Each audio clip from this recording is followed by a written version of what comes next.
which leads me on to the first of our many questions. Guys, thank you very much for the questions you sent us, either on the YouTube comments or we've had a few on Twitter as well. So thank you very much for all of that. But speaking of F1 2013, Cycle Around 17 said, what's going to be the next project after you finish this one? So the next project will be on F1 2013, but I mean, Kerry and I haven't really discussed what we were going to do yet, so I guess maybe we could do that now, couldn't we?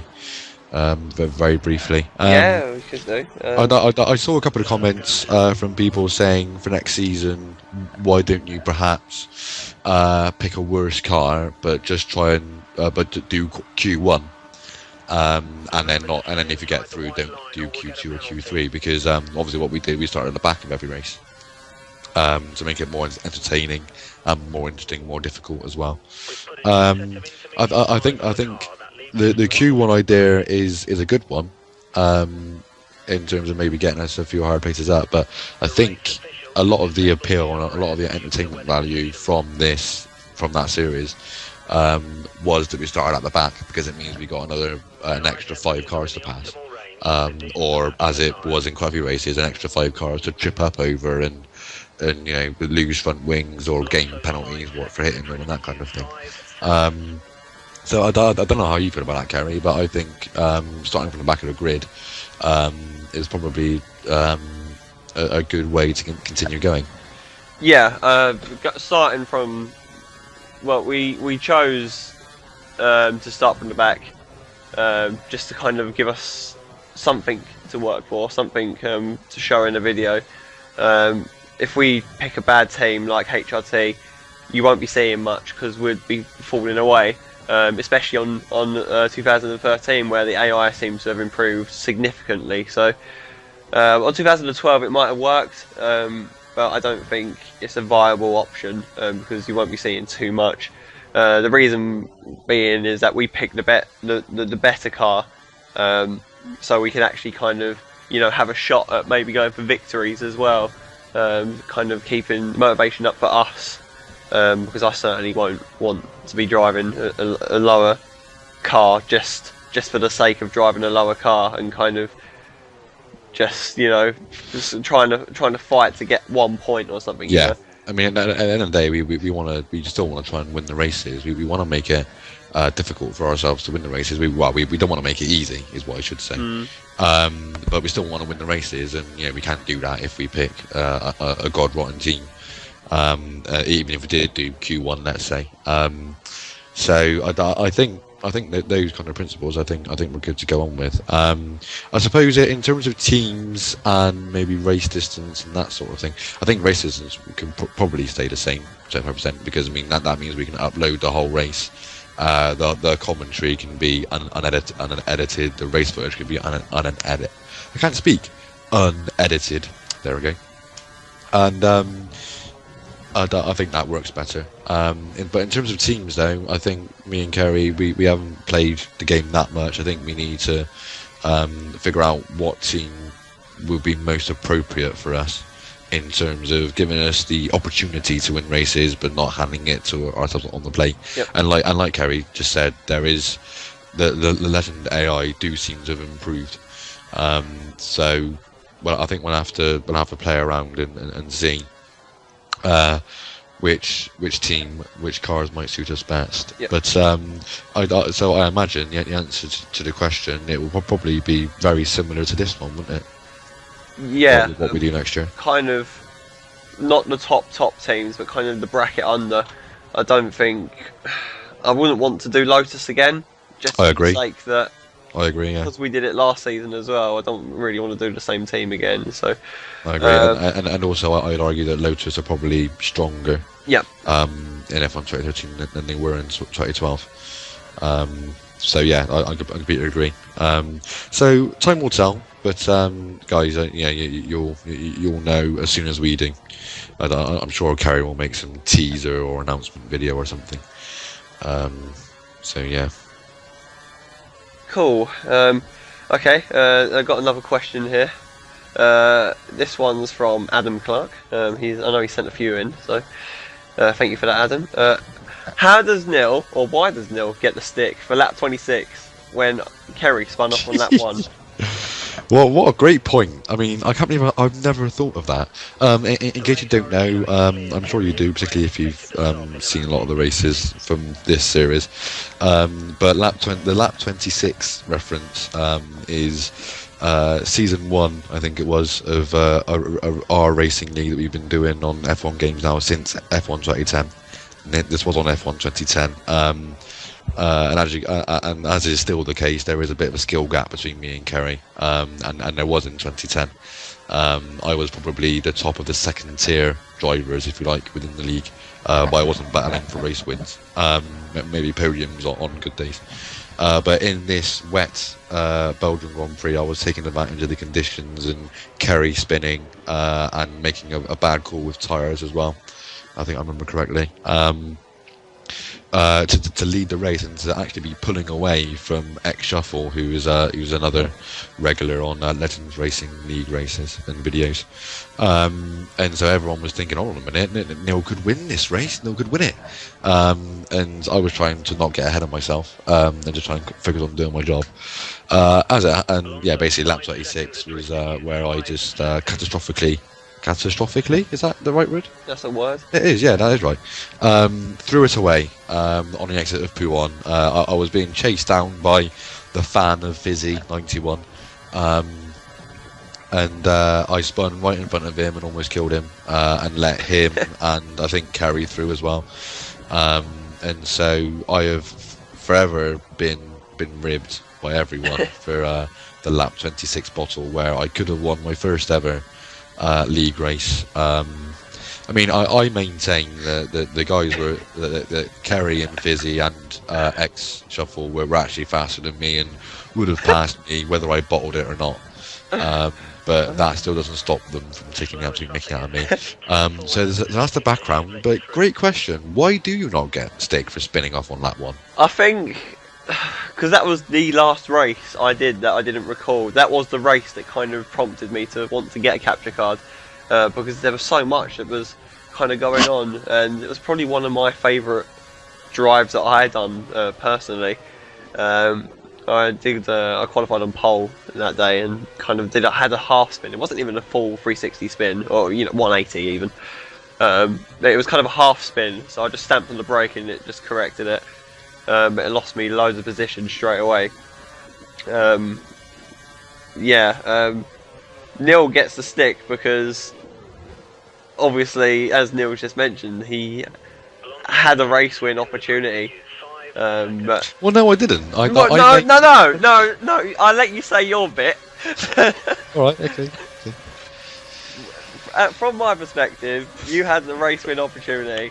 I remember Jordan was saying to me, or saying to all of us, he declared to the lobby, I can't catch him, guys. I can't catch him. And we all thought there's going to be a 4th winner this season. And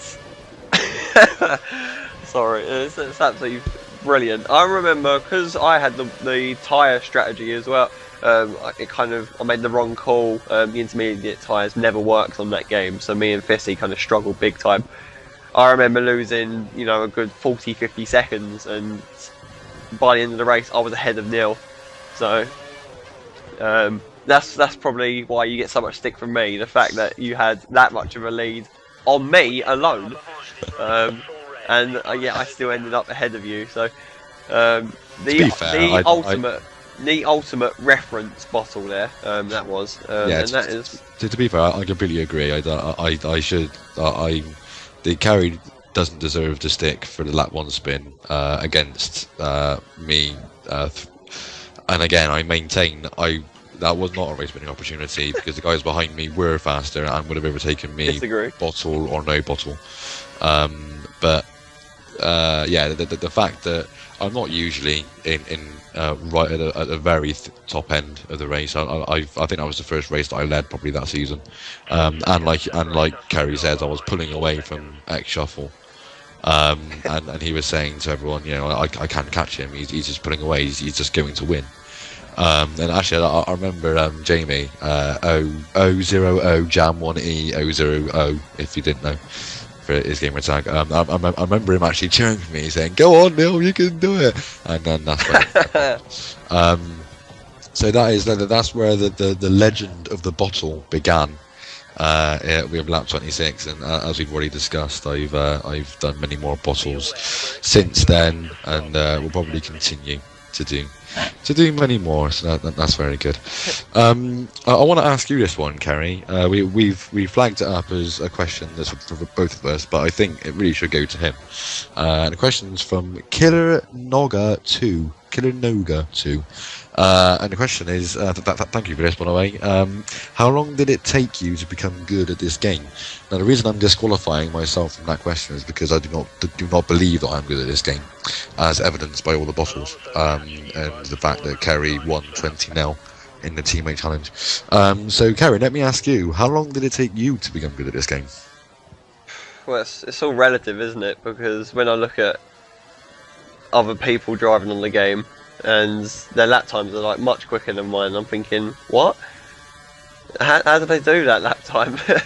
But, well, you know, I've been doing racing games for a while, a couple of years, so you kind of get to know, especially when you watch Formula 1, you kind of know the circuits anyway, and all the braking points and all that, really. So when 2010 actually came out, you kind of had a good idea already of how to drive the circuit without even having to drive yourself. So it's hard to explain, really. It's hard to kind of pinpoint when there was an exact moment, because I think I'm still picking the stuff up along the way. When I look back at videos of me on F1 2010, it looks quite messy. 2011 as well, especially when the steering was really weird and the car was oversteering all over the place and you were sliding a lot, really. So it's different every game, definitely. I know 2012 kind of suited me a lot more. The car was a bit more predictable. You didn't have many random oversteer moments, so you could kind of be a lot more smooth. I can see, it just takes time, really, because if 2010 was quite similar to 2012 in terms of handling, but you look at 2012 and I was kind of much smoother, kind of kept it on the circuit a lot more. So yeah, you just kind of pick it up, really. The more laps you do.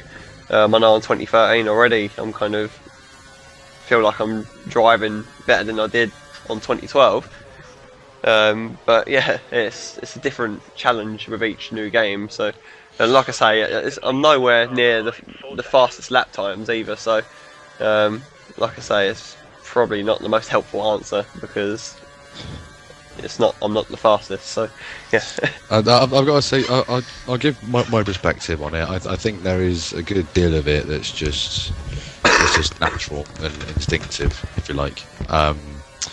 Because I remember within days of F1 2010 coming out, where me, Kerry, and some of the guys that we spent a lot of time with on the Xbox, we were doing online lobbies, and I can remember them being quicker than me immediately, and being and quicker than most people, to be fair. So I think there is something natural and instinctive to it. I mean, obviously, the more you practice it, the better you'll get. That goes without saying. But I think because this kind of leads me on nicely, actually, to the next question. When did you guys start playing racing games? When was your first racing game? I mean, before we go on to that question properly, I mean, both Kerry and I had been playing racing games for a long time before then, and I think the major thing is by doing that, you understand the principle of your braking and your turning and the fundamentals of the racing line and that kind of thing. And also the biggest thing is knowing that the sooner you can go flat on the throttle without lifting it up again, the better, because the earlier on the throttle you are, the quicker you'll be at the end of the straight. And it's not linear. There's something of there's a steeper gradient in that. In terms of if you're on the power, if you're 1 mile an hour quicker out of the corner, you're 5 mile an hour quicker at the end of the straight, is what I'm trying to say, to give a crude example. So, and I think those principles you get as you play racing games. So the fact that Kerry and I have been playing racing games for quite a while before then probably helped towards that, I should say. So to answer the question, which was from the LP71, so thank you for that. When did you guys start playing racing games, and what was your first racing game? My first racing game, I can't remember how old I was, but I was definitely a young'un, because it was on the SNES, the Super Nintendo Entertainment System, I think the acronym stands for. Too old for me, that was.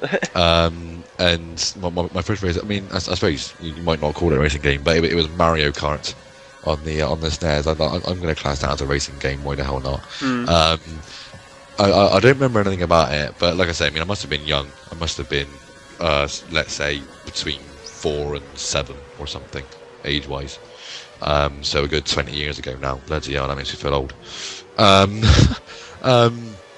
only thing the thing that I remember from it most was that I got to a point where I played it so much, and I was so good against the hardest level AI drivers, that I would, and cause I was a fan of F1 at that point as well, I would take pretend pit stops for the length of time that they normally took in F1 those days, so about 7 or 8 seconds. I'd literally sit there and I'd count between from 0 up to about 7 or 8, and then I'd go again. And I'd do that about halfway through the race and try and make my way back up to the front, just to give myself a bit more of a challenge. So that was my first racing game. Did that strategy tend to backfire on you? No, I still won races. No, so you didn't bottle any of them. Although I mean, I must say, there were a couple of occasions, I think, where I probably didn't enforce it quite as strictly as I should have done. I.e., if I wasn't that far in front, I would have a 4-second pit stop to make sure I came out in front of second place or something. So yeah, I wasn't. But I mean, I'm a kid. I was 5, 6, or 7, or however young I was. So sue me. So what about you, Kerry? What was your first racing game? Can you remember? Oh, Crash Team Racing. What a great game! What a brilliant game that was. Simple as that. That is. There were. Excuse me. There was. I remember when I first got my PS1, I got V-Rally, but I never touched it. But I played Crash Team Racing on the demo disc, and I had to get the game, and I still even play it on my PSP today. It really is a genuine favourite of mine. It is, well, anyone will know. Anyone who played that game will know why it's such a hit as well. I've tried Mario Kart before, but it just doesn't feel the same really as Crash Team Racing. So all the power sliding and all that, it was great fun. So yeah, and I was pretty decent at it as well. So I was kind of playing that for a number of years, because I can't really remember any other racing games during that period, really, up until most previous couple of years. So yeah, that was a big favourite of mine. Crash Team Racing, what a game. Yeah, absolutely. In fact, the whole Crash series I thought was brilliant. It was really good fun. We got a couple of questions from Super Elite Gamer 123. One of them wasn't a question; it was a statement, and frankly, it was a little bit too rude. I don't know how young some of our viewers are, so I'm not going to read that one out. But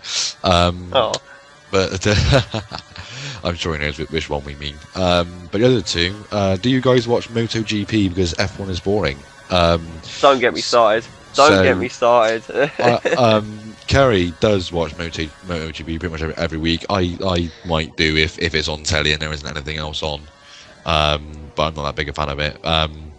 And the main reason really why I didn't bother watching it is because every time that I'm in an Xbox Live party with Kerry and X Shuffle and Jam1E and these guys, and they're watching MotoGP, or even if I just look on Twitter, all I hear from them is how boring MotoGP is. How there's nothing interesting or entertaining going on at all. So I mean, you're well entitled to your opinion about F1 being boring, but my opinion is that F1 is infinitely more entertaining than MotoGP, and so for that reason, no, I don't really watch it. And the other one, which is a very good question. I quite like this one, and it's what was the first F1 race you watched? I'll let Carrie answer this one first because I've got a bit of a story for mine. But go on, Carrie. What was the first F1 race you watched? Well, Lewis Hamilton got me into the sport, so it was Australia 2007. It wasn't the morning race though. It was kind of the replay in the afternoon. I wasn't kind of into my motorsport kind of then, so I was kind of occasionally watching. There was a few F1 races that were on TV over the years previously, but I never really kind of got into it too much. But Australia 2007 was the start really, and I'm glad that I did watch that, because obviously it's kind of made me who I am today in terms of watching my sport. Australia 2007 definitely was the first one, and the first of many. Yeah. No, I mean, I must confess, I can't properly answer your question, I'm afraid, and it's simply because I can't remember which the first one was. However, what I can tell you is that the earliest memory that I have of my entire life, not just anything to do with F1, but my entire life, my earliest memory, I was 4 years old. We had just come back from a rubbish half-term holiday in a caravan somewhere in southern England, and it was a miserable weekend. But we came back on the Sunday night, and I was watching the BBC Grand Prix highlights of the '94 San Marino Grand Prix. I'm sure a lot of you guys who know your F1 know the significance of that event. But if you don't, it was the weekend where we lost the lives of two racing drivers, and actually very nearly a third. Roland Ratzenberger died in qualifying on Saturday, and then during the race itself, we lost three-time world champion Ayrton Senna while he was in the lead of the race. And basically, the story goes that I was watching the highlights of this in my mum's and dad's room, and like I say, I was 4 years old, and I remember crying after seeing the car hit the barrier. I had already been told before I saw the highlights that he had died, but seeing the accident just triggered me and set me off. And that's the earliest memory I have of my entire life. So I can't say that's the first race I've ever watched, because I must have watched races previous to that to have some kind of weird 4-year-old emotional connection to the sport and to Ayrton Senna to feel the need to cry when I saw his accident. But yeah, I think I'm pretty sure my dad was a casual viewer of F1. He saw it every now and then. And at whatever age I was, I just must have been really hooked by it. I must have been crying my eyes out as a 1.5-year-old or something. But then as soon as I heard cars, I shut up and I just sat there and watched the TV. So I think my dad put it on to make sure that I shut up as a little infant, if you like. So yeah, so I can't honestly answer the question as to what the first race I watched was, but hopefully that answer is good enough. Moving on to just a quick F1 question: Vettel, Alonso, or Hamilton? Who's the best? And that is from Disco Jesus 100. Disco Jesus 100. Yeah. What are your thoughts on that? Out of those three, two. Sorry, I think you agree. Three pretty talented drivers. Not gonna lie. Absolutely. Yeah, absolutely. I'll say from the start, I'm not a particular fan of Vettel. I think that's mainly just because of his domination. He seems like a lovely bloke and a great character, but the fact that he's just dominating the sport just makes me dislike him. I think mainly because my education through the sport, when I was actually beginning to understand the sport, was obviously, like I said, I was watching it when I was 3 or 4 years old. But when I was starting to understand the sport a lot more when I was 10, 11, 12, 13, that was when Schumacher was just running away with everything. So my education of F1 was centered around that domination, and I didn't enjoy that particularly, and I certainly don't enjoy it now.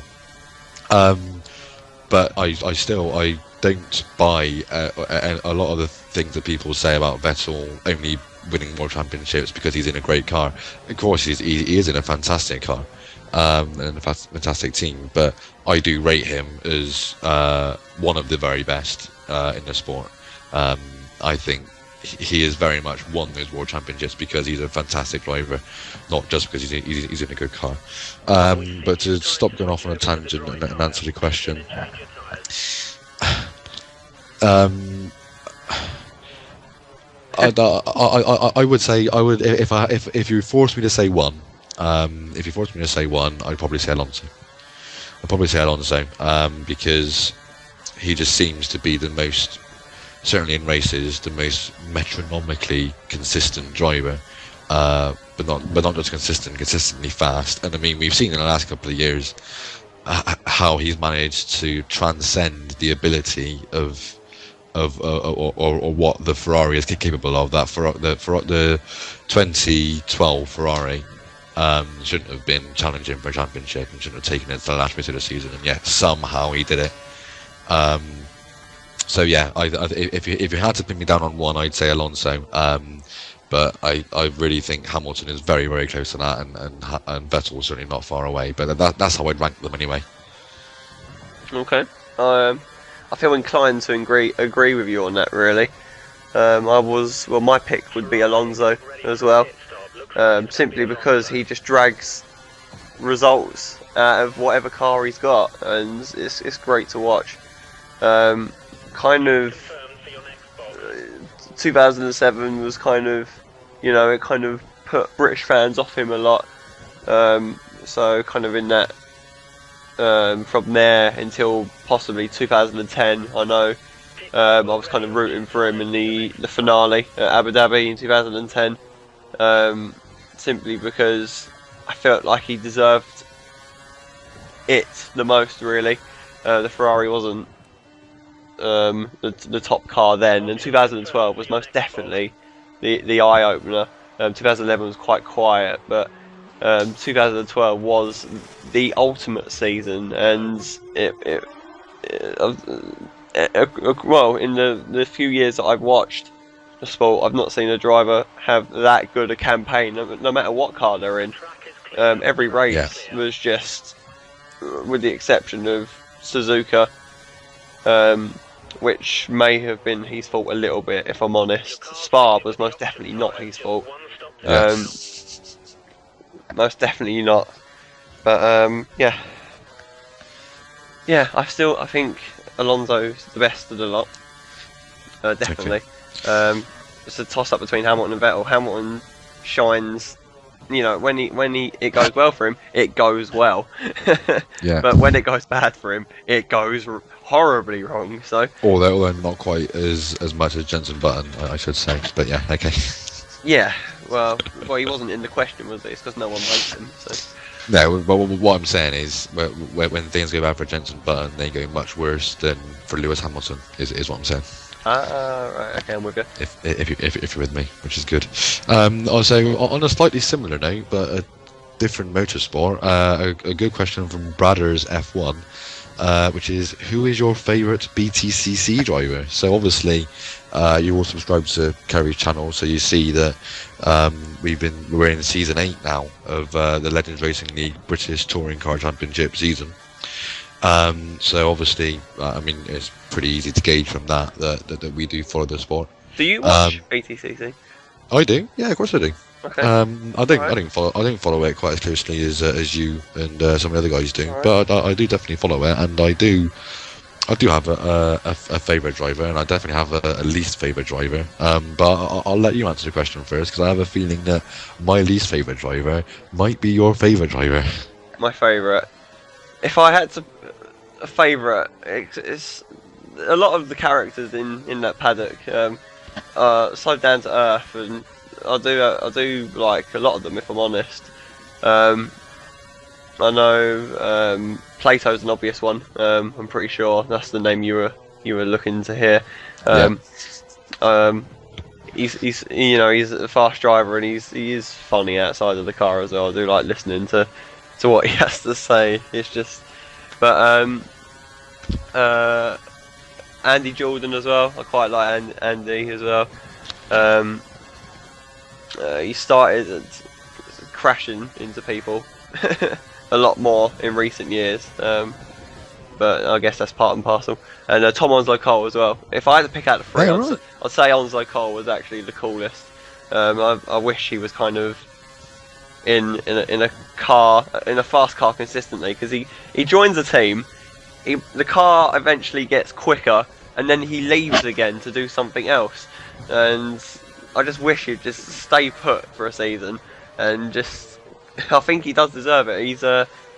His results at Thruxton this season, when he was in the VW Passat, was really good. I do rate Onslow Cole a lot, and like I say, I do wish he was kind of in a better team as such. Yes, that's caught me by surprise a little bit. I wasn't expecting that. My answer, well, I mean, I drive a Honda Civic in real life, so I immediately have a bit of an affinity with the guys who drive the Civics. So I mean, that kind of leaves me with the Honda Yuasa racing team drivers, so Matt Neal and Gordon Shedden, and then you got Andy Jordan as well, obviously. What? Matt Neal? You yes. serious? No, I'm saying that those are my choices as a Honda Civic fan, is what I'm saying. But I rule Matt Neal out. Friendship was on the line there. Well, I rule Matt Neal out because for the same reason that I think Plato is my least favourite driver. It's nothing to do with their ability, it's to do with their personality. I think they're both bellends, basically. So that's why I don't like him. So that basically leaves me with Gordon Shedden. Because he does a bit better than Andy Jordan, and I don't watch it that closely, so I'm a bit of a glory hunter. So my favourite driver is Big Sheds. I like Sheds, he's good. Big Sheds. But yeah, and I agree with your comment that a lot of them seem down to earth, and I think Sheds is one of those guys. So yeah, so I guess I would say him. That's all good.